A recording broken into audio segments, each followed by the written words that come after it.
on commence grand 1, l'étude de marché. À ce niveau, on peut poser donc la question qu'est-ce qu'un marché? Plusieurs définitions peuvent être présentées pour le marché. Généralement, on dit un marché, c'est un lieu de rencontre entre l'acheteur et le vendeur pour échanger des biens et des services contre un somme d'argent dit prix. Aussi, c'est le lieu de rencontre entre les clients et le produit. Je dis bien le produit, tant qu'on a la possibilité maintenant d'acheter en ligne. Si vous utilisez, donc vous naviguez sur les sites des vendeurs, vous pouvez avoir que le produit et vous avez le choix de produit X ou bien de Y et vous passez une commande même en ligne. L'étude de marché permet à l'entreprise de connaître les menaces, c'est-à-dire les contraintes et les opportunités que l'entreprise peut acquérir sur le marché. Donc, l'étude de marché a plusieurs objectifs, à savoir connaître les consommateurs, connaître l'environnement, connaître la concurrence et connaître les distributions. On peut définir, je dis bien le marché. Le marché est constitué par l'ensemble des clients potentiels ou capables ou désireux de procéder à un échange leur permettant de satisfaire un besoin ou un désir à travers un produit.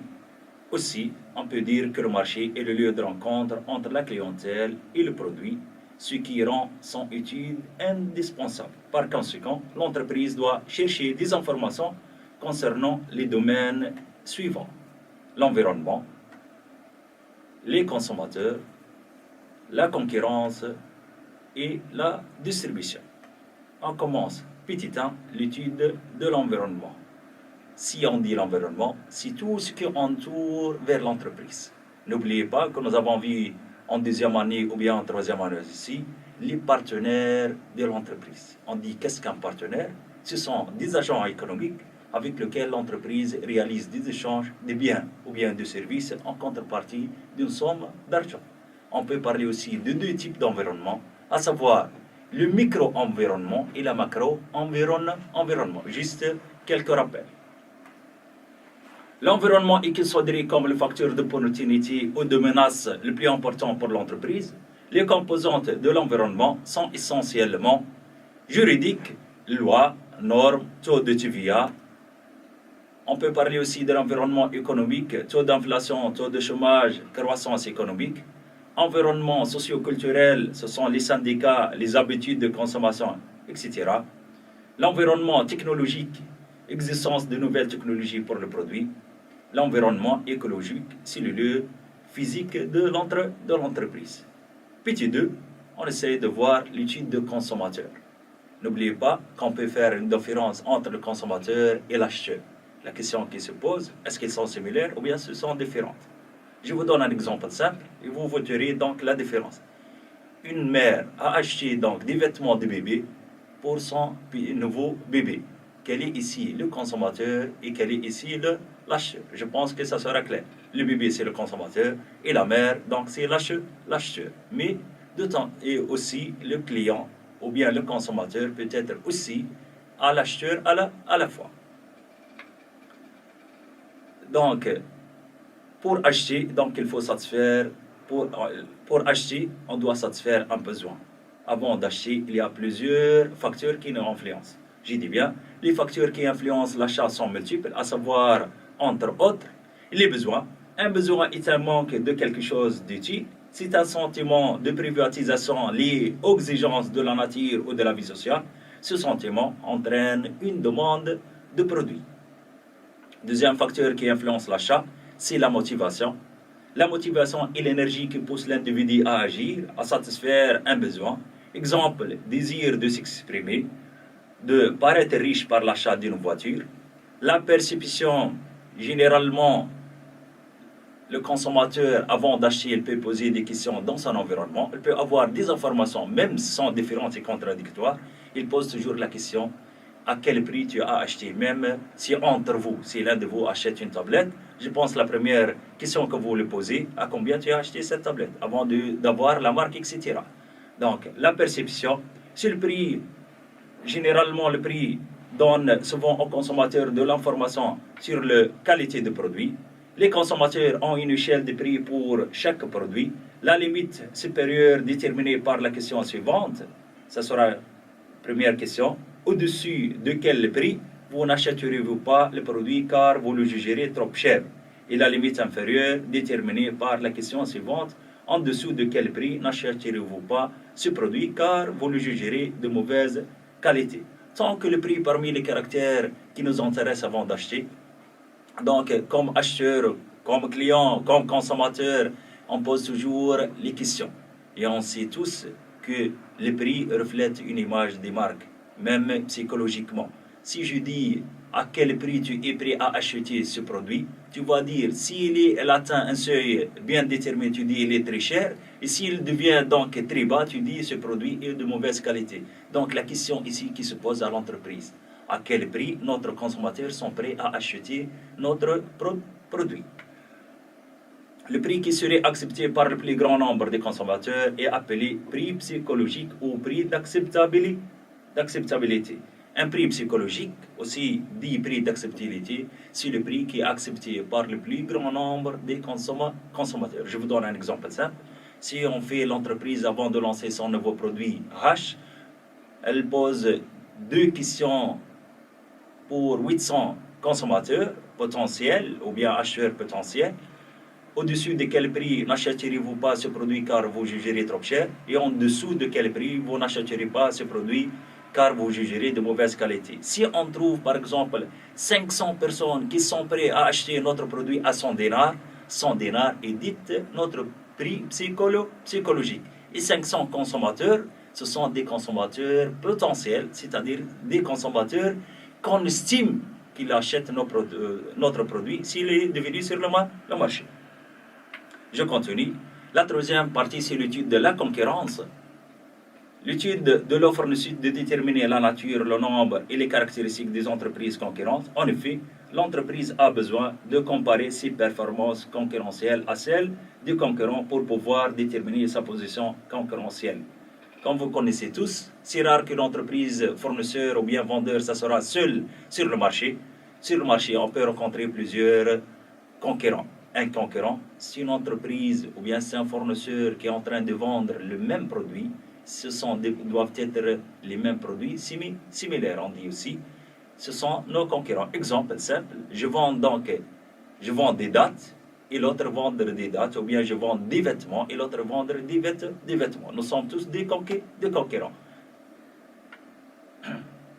Le principal indicateur quantitatif de la position de l'entreprise sur son marché est sa part de marché. Elle se calcule de la façon suivante.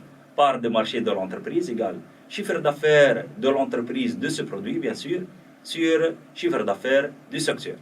Faites toujours attention, lorsqu'on dit chiffre d'affaires du secteur, qui concerne le produit A ou bien B ou bien C, ça sera le chiffre d'affaires de l'entreprise de ce produit. Un chiffre d'affaires de l'entreprise de ce produit, c'est aussi la somme des ventes de ce produit par l'entreprise, plus le chiffre d'affaires des concurrents. Toujours, ça sera les résultats sous forme de 0, et on note soit X% après multiplication fois 100. La quatrième petite 4, ou bien la quatrième partie, ça sera l'étude de la distribution. La question qui se pose ici, comment le produit arrive du producteur vers le consommateur? Quelles sont les étapes par lesquelles passe le produit de l'entreprise productrice vers le consommateur? Les circuits de distribution. Un circuit est un ensemble de canaux par lequel s'écoule un bien ou une catégorie de biens entre le producteur et le consommateur. Un canal est le chemin passé par un produit entre le producteur et le consommateur. Il se caractérise par sa longueur, c'est-à-dire le nombre d'intermédiaires qui intervient entre le producteur et le consommateur. Comme nous voyons dans ce petit schéma, vous avez un premier canal, un canal ultra court. Donc ce sera une vente directe. Un canal lent, vous avez un seul niveau, ça sera détaillant. Exemple, une boulangerie, par exemple, en train de vendre le pain. On peut acheter donc le pain directement de boulangerie, ça sera un canal le plus court. Ou bien, les boulangeries distribuent donc le pain vers un supermarché ou un PC. Et nous, comme consommateurs, on peut se diriger vers ce supermarché ou bien le PC, on achète notre pain. Donc, le seul intermédiaire, c'est un détaillant. On peut avoir un canal qui a 2 niveaux, et ça sera un canal lent. Le produit passe du producteur vers un grossiste, puis vers un détaillant, il arrive vers le consommateur. 3 niveaux. Un autre canal dit canal ultra lent. Le produit passe du producteur vers le grossiste, vers le semi-grossiste, vers le détaillant, et finira à arriver pour le consommateur ou bien vers le consommateur. Ici, la question qui se pose pour l'entreprise, c'est qu'on a plusieurs choix ou bien plusieurs cas, il faut faire un choix. La question ici, je dis bien, qui se pose, quel canal sera retenu par l'entreprise. Et n'oubliez jamais que l'entreprise cherche toujours la rentabilité. Dire la rentabilité, c'est la maximisation de son profit. J'essaie de vous présenter une petite activité.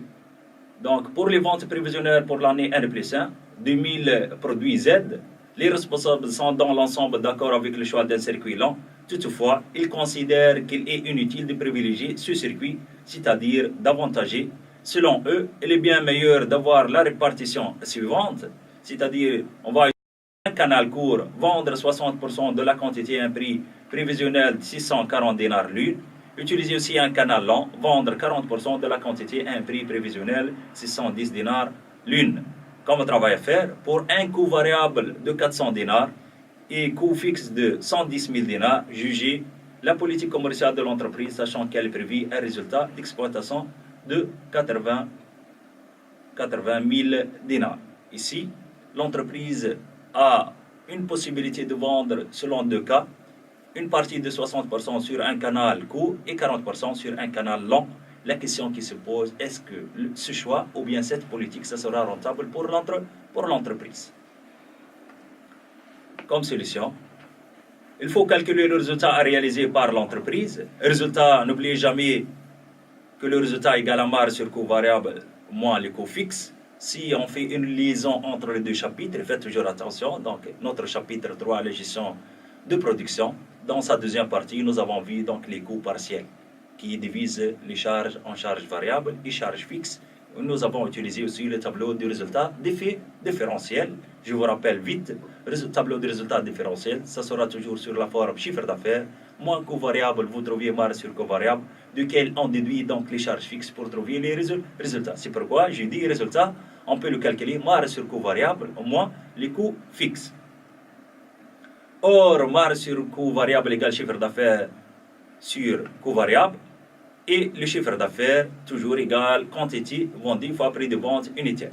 Ici, la quantité vendue par le canal 1, c'est 60%, on peut noter 0,6, fois la quantité vendue, fois le prix, plus la quantité vendue selon le canal 2, 640 unités, fois 0,4, fois 610, vous donne un chiffre d'affaires total 628 000 dinars.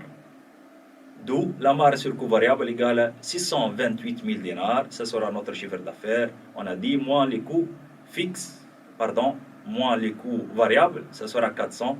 Vous donne comme marge 228 000 dinars. Donc le résultat égale la marge sur coût variable moins le coût fixe. C'est 228 000 dinars moins 210 000 dinars égale à 118 000 dinars. Tant que l'entreprise cherche ou estime de réaliser un résultat de 80 000 dinars, par cette méthode à vendre selon 2 canaux, elle peut atteindre ou bien elle peut réaliser un résultat de 118 000 dinars. Selon vous, quelle sera donc la conclusion? On peut dire que le résultat à réaliser est supérieur à celui prévu à réaliser, 118 000 dinars, supérieur à 80 000 dinars. Donc la politique commerciale prévisionnelle est favorable.